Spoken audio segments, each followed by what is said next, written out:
ആകാശവാണി.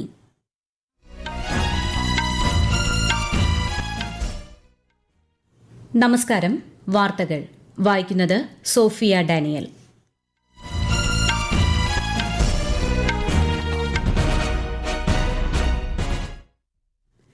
പ്രധാന വാർത്തകൾ.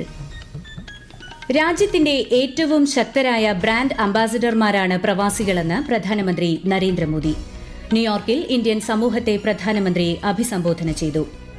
പ്രധാനമന്ത്രി നരേന്ദ്രമോദി കുവൈറ്റ് കിരീടാവകാശിയുമായും നേപ്പാൾ പ്രധാനമന്ത്രിയുമായും ഉഭയകക്ഷി ചർച്ച നടത്തി. UN പൊതുസഭയുടെ ഉച്ചകോടിയെ പ്രധാനമന്ത്രി ഇന്ന് ന്യൂയോർക്കിൽ അഭിസംബോധന ചെയ്യും. കേന്ദ്രമന്ത്രി പീയൂഷ് ഗോയലിന്റെ 3 ദിവസത്തെ ഓസ്ട്രേലിയൻ സന്ദർശനത്തിന് ഇന്ന് തുടക്കം. രാജ്യത്തെ വിവിധ പരിശീലന കേന്ദ്രങ്ങളിൽ നിന്ന് ഫീസ് മടക്കി നൽകണമെന്നാവശ്യപ്പെട്ട് പരാതി നൽകിയ വിദ്യാർത്ഥികൾക്ക് പണം ലഭ്യമാക്കാൻ സൌകര്യമൊരുക്കിയതായി കേന്ദ്ര സർക്കാർ. ആംഗ്യഭാഷയുടെ പ്രാധാന്യത്തെക്കുറിച്ച് അവബോധം സൃഷ്ടിക്കുന്നതിനായി ഇന്ന് അന്താരാഷ്ട്ര ആംഗ്യഭാഷാ ദിനം. ബുഡാപെസ്റ്റിൽ നടക്കുന്ന 45ാമത് ചെസ് ഒളിമ്പ്യാഡിൽ സ്വർണം നേടിയ ഇന്ത്യൻ സംഘത്തെ അഭിനന്ദിച്ച് പ്രധാനമന്ത്രി നരേന്ദ്രമോദി. വാർത്തകൾ വിശദമായി. രാജ്യത്തിന്റെ ഏറ്റവും ശക്തരായ ബ്രാൻഡ് അംബാസിഡർമാരാണ് പ്രവാസികളെന്ന് പ്രധാനമന്ത്രി നരേന്ദ്രമോദി. ന്യൂയോർക്കിലെ ലോങ് ഐലൻഡിലുള്ള നാസാവോ കൊളീസിയത്തിൽ ഇന്ത്യൻ സമൂഹത്തെ അഭിസംബോധന ചെയ്യുകയായിരുന്നു പ്രധാനമന്ത്രി. പ്രവാസികൾ രാജ്യത്തിന്റെ ദൂതന്മാരാണെന്നും അദ്ദേഹം പറഞ്ഞു. വിശദാംശങ്ങളിലേക്ക്. ലോകത്തെ സംബന്ധിച്ചിടത്തോളം ആർട്ടിഫിഷ്യൽ ഇന്റലിജൻസ് എന്നത് നിർമ്മിത ബുദ്ധിയെ പ്രതിനിധീകരിക്കുന്നു. എന്നാൽ AI അമേരിക്കയുടെയും ഇന്ത്യയുടെയും ആത്മാവിനെ പ്രതിനിധീകരിക്കുന്നുവെന്ന് അദ്ദേഹം പറഞ്ഞു. ഇന്ത്യ അമേരിക്ക ബന്ധം മെച്ചപ്പെടുത്താൻ അമേരിക്കയിലെ പ്രവാസികൾ വലിയ പങ്കുവഹിക്കുന്നുണ്ടെന്നും അവരുടെ കഴിവുകൾ സമാനതകളില്ലാത്തതാണെന്നും അദ്ദേഹം വ്യക്തമാക്കി. ഇന്ത്യ US ബന്ധം ശക്തമാക്കുന്നതിൽ US പ്രസിഡന്റ് ജോ ബൈഡനോട് പ്രധാനമന്ത്രി നന്ദി പറഞ്ഞു. ഇത് 140 കോടി ഇന്ത്യക്കാർക്ക് ഒരു ബഹുമതിയാണെന്ന് അദ്ദേഹം വ്യക്തമാക്കി. ഹൂസ്റ്റൺ സർവകലാശാലയിൽ തിരുവള്ളുവർ ചെയർ ഓഫ് തമിഴ് സ്റ്റഡീസിന്റെ ഉദ്ഘാടനവും പ്രധാനമന്ത്രി നിർവഹിച്ചു. भारत और अमेरिका की पार्टनरशिप लगातार मजबूत हो रही है. हमारी पार्टनरशिप ग्लोबल गुड के लिए है. मैंने पिछले साल हमारी सरकार का नया कॉन्सुलेट खोलेगी. मैंने 2 और कॉन्सुलेट खोलने के लिए आपके सुझाव मांगे थे. भारत ने बोस्टन और लॉस एंजलिस में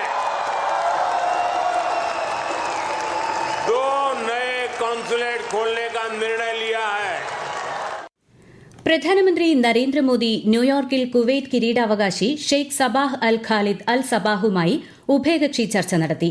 കൂടിക്കാഴ്ചയിൽ ഉഭയകക്ഷി ബന്ധങ്ങൾ ഉൾപ്പെടെയുള്ള വിവിധ വിഷയങ്ങൾ ഇരു നേതാക്കളും ചർച്ച ചെയ്തു. നേപ്പാൾ പ്രധാനമന്ത്രി KP ശർമ്മ ഒലിയുമായും പ്രധാനമന്ത്രി ചർച്ച നടത്തി. ഇന്ത്യ നേപ്പാൾ പങ്കാളിത്തത്തിന്റെ എല്ലാ മേഖലകളിലും സഹകരണം ശക്തിപ്പെടുത്തുന്നതിന് പരസ്പര താൽപര്യമുള്ള കാര്യങ്ങൾ ഇരു പ്രധാനമന്ത്രിമാരും ചർച്ച ചെയ്തു. അമേരിക്കയിലെ ഡെൽവേയിൽ നടന്ന ക്വാഡ് നേതാക്കളുടെ ഉച്ചകോടിയിൽ ആഗോള വളർച്ച, സമാധാനം, സുരക്ഷ എന്നിവയ്ക്കായുള്ള ഇന്ത്യയുടെ കാഴ്ചപ്പാട് വ്യക്തമാക്കിയതായി പ്രധാനമന്ത്രി നരേന്ദ്രമോദി. ജനാധിപത്യ മൂല്യങ്ങളുടെ അടിസ്ഥാനത്തിൽ ലോക സമാധാനം നിലനിർത്താൻ ക്വാഡ് രാജ്യങ്ങൾ ഒറ്റക്കെട്ടായി പ്രവർത്തിച്ചു വരികയാണെന്നും അദ്ദേഹം പറഞ്ഞു. ആഗോള നന്മയ്ക്കുള്ള ശക്തിയായി ക്വാഡ് തുടരുമെന്ന് അംഗരാജ്യങ്ങൾ ആവർത്തിച്ചു. ഇൻഡോ പസഫിക് മേഖലയുടെയും ആഗോള സമൂഹത്തിന്റെയും വികസനത്തിനായി നിരവധി പദ്ധതികൾ ഉച്ചകോടിയിൽ പ്രഖ്യാപിച്ചു. ഇൻഡോ പസഫിക്കിലെ പരിശീലനത്തിനായുള്ള സമുദ്ര സംരംഭം മൈത്രി, തുറമുഖ അടിസ്ഥാന സൌകര്യ വികസനത്തിനായുള്ള ഭാവി പങ്കാളിത്തത്തിന്റെ ക്വാഡ് തുറമുഖങ്ങൾ തുടങ്ങിയവ ഇതിൽ ഉൾപ്പെടുന്നു. ലക്ഷ്യങ്ങൾ മുന്നോട്ട് കൊണ്ടുപോകാൻ ക്വാഡ് വിൽമിംഗ്ടൺ പ്രഖ്യാപനം നേതാക്കൾ അംഗീകരിച്ചു. സംശുദ്ധ സമ്പദ്വ്യവസ്ഥ, ഇൻഡോ പസഫിക് സാമ്പത്തിക ക്രമം എന്നിവയ്ക്ക് പ്രാധാന്യം നൽകുന്ന കരാറുകളിൽ ഇന്ത്യ ഒപ്പുവച്ചു.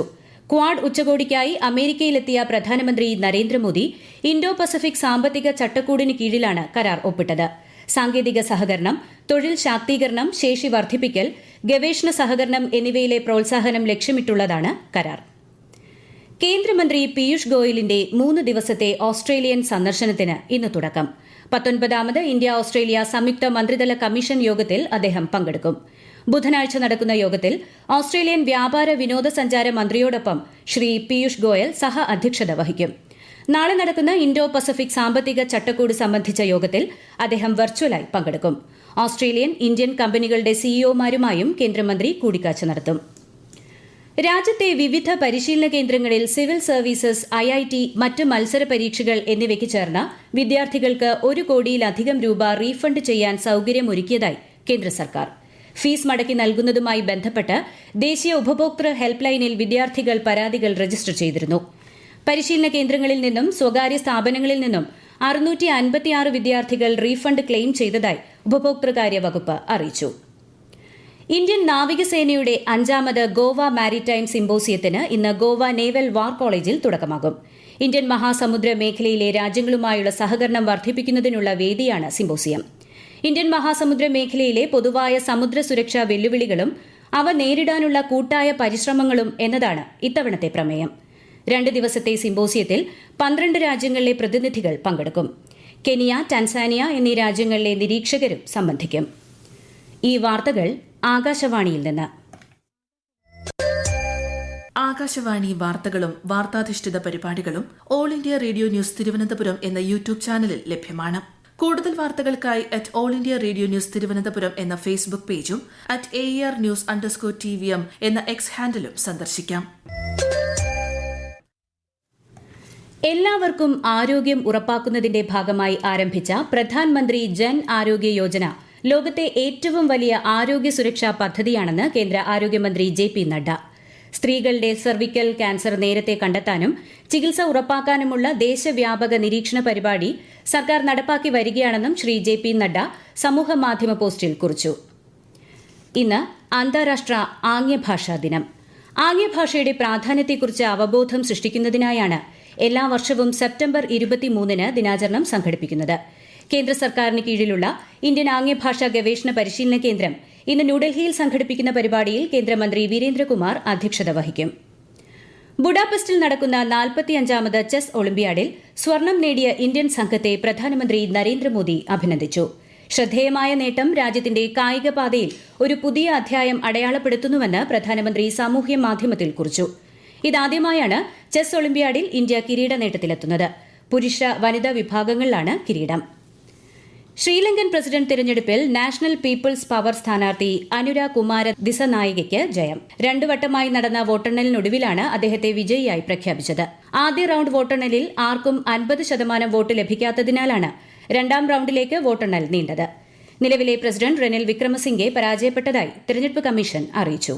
പ്രധാനമന്ത്രി നരേന്ദ്രമോദിയുടെ നേതൃത്വത്തിലുള്ള കേന്ദ്ര സർക്കാർ 3ാം വട്ടവും അധികാരത്തിലെത്തി 100 ദിവസം പിന്നിടുമ്പോൾ യുവാക്കൾക്കായി നടപ്പാക്കിയത് നിരവധി പദ്ധതികൾ.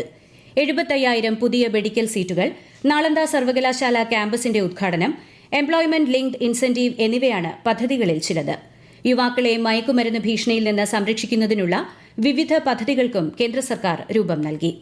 ജമ്മുകശ്മീരിൽ നിയമസഭാ തെരഞ്ഞെടുപ്പിന്റെ 2ാം ഘട്ട പ്രചാരണം ഇന്ന് അവസാനിക്കും. 5 ജില്ലകളിലെ 26 നിയമസഭാ മണ്ഡലങ്ങളിലേക്കാണ് ഈ മാസം 25-ന് ഈ ഘട്ടത്തിൽ വോട്ടെടുപ്പ് നടക്കുന്നത്. 3 ഘട്ടങ്ങളിലായി നടക്കുന്ന ജമ്മുകശ്മീർ നിയമസഭാ തെരഞ്ഞെടുപ്പിന്റെ ആദ്യഘട്ടം ഈ മാസം 18-നായിരുന്നു. വോട്ടെണ്ണൽ ഒക്ടോബർ 8-ന് നടക്കും. നിയമസഭാ തെരഞ്ഞെടുപ്പിനുള്ള ഒരുക്കങ്ങൾ അവലോകനം ചെയ്യുന്നതിനായി മുഖ്യ തെരഞ്ഞെടുപ്പ് കമ്മീഷണർ രാജീവ് കുമാറിന്റെ നേതൃത്വത്തിലുള്ള സംഘം ഇന്ന് ഝാർഖണ്ഡിലെത്തും. റാഞ്ചിയിൽ രാഷ്ട്രീയ പാർട്ടി പ്രതിനിധികളുമായി കമ്മീഷൻ അംഗങ്ങൾ കൂടിക്കാഴ്ച നടത്തും. തുടർന്ന് എൻഫോഴ്സ്മെന്റ് ഏജൻസികളിലെ ഉദ്യോഗസ്ഥരുമായി ചർച്ച നടത്തും. NCCയുടെ സംയുക്ത സംസ്ഥാന പ്രതിനിധികളുടെയും ഡെപ്യൂട്ടി ഡയറക്ടർമാരുടെയും ജനറൽ സമ്മേളനം കേന്ദ്ര സഹമന്ത്രി സഞ്ജയ് സേത്തിന്റെ അധ്യക്ഷതയിൽ ഇന്ന് ന്യൂഡൽഹിയിൽ ചേരും. കേരളം ഉൾപ്പെടെ സംസ്ഥാനങ്ങളിലെ വിദ്യാഭ്യാസ മന്ത്രിമാരും പ്രതിനിധികളും സമ്മേളനത്തിൽ പങ്കെടുക്കും. രാജ്യരക്ഷാ മന്ത്രി രാജ്നാഥ് സിംഗ് ഇന്ന് രാജസ്ഥാൻ സന്ദർശിക്കും. ജയ്പൂരിലെ സൈനിക് സ്കൂളിന്റെ ഉദ്ഘാടനം അദ്ദേഹം നിർവഹിക്കും. NGOകൾ, സംസ്ഥാന സർക്കാരുകൾ, സ്വകാര്യ സ്കൂളുകൾ എന്നിവയുമായി ചേർന്ന് രാജ്യത്ത് 100 സൈനിക സ്കൂളുകൾ സ്ഥാപിക്കുക എന്ന കേന്ദ്ര സർക്കാരിന്റെ വീക്ഷണത്തിന്റെ ഭാഗമായാണ് ഉദ്ഘാടനമെന്ന് പ്രതിരോധ മന്ത്രാലയം അറിയിച്ചു. പ്രധാന വാർത്തകൾ വീണ്ടും. രാജ്യത്തിന്റെ ഏറ്റവും ശക്തരായ ബ്രാൻഡ് അംബാസിഡർമാരാണ് പ്രവാസികളെന്ന് പ്രധാനമന്ത്രി നരേന്ദ്രമോദി. ന്യൂയോർക്കിൽ ഇന്ത്യൻ സമൂഹത്തെ പ്രധാനമന്ത്രി അഭിസംബോധന ചെയ്തു. പ്രധാനമന്ത്രി നരേന്ദ്രമോദി കുവൈറ്റ് കിരീടാവകാശിയുമായും നേപ്പാൾ പ്രധാനമന്ത്രിയുമായും ഉഭയകക്ഷി ചർച്ച നടത്തി. UN പൊതുസഭയുടെ ഉച്ചകോടിയെ പ്രധാനമന്ത്രി ഇന്ന് ന്യൂയോർക്കിൽ അഭിസംബോധന ചെയ്യും. കേന്ദ്രമന്ത്രി പീയൂഷ് ഗോയലിന്റെ 3 ദിവസത്തെ ഓസ്ട്രേലിയൻ സന്ദർശനത്തിന് ഇന്ന് തുടക്കം. രാജ്യത്തെ വിവിധ പരിശീലന കേന്ദ്രങ്ങളിൽ നിന്ന് ഫീസ് മടക്കി നൽകണമെന്നാവശ്യപ്പെട്ട് പരാതി നൽകിയ വിദ്യാർത്ഥികൾക്ക് പണം ലഭ്യമാക്കാൻ സൌകര്യമൊരുക്കിയതായി കേന്ദ്ര സർക്കാർ. ആംഗ്യഭാഷയുടെ പ്രാധാന്യത്തെക്കുറിച്ച് അവബോധം സൃഷ്ടിക്കുന്നതിനായി ഇന്ന് അന്താരാഷ്ട്ര ആംഗ്യഭാഷാ ദിനം. ബുഡാപെസ്റ്റിൽ നടക്കുന്ന 45ാമത് ചെസ് ഒളിമ്പ്യാഡിൽ സ്വർണം നേടിയ ഇന്ത്യൻ സംഘത്തെ അഭിനന്ദിച്ച് പ്രധാനമന്ത്രി നരേന്ദ്രമോദി. വാർത്തകൾ കഴിഞ്ഞു. അടുത്ത വാർത്താ പ്രക്ഷേപണം ഉച്ചയ്ക്ക് 12:30.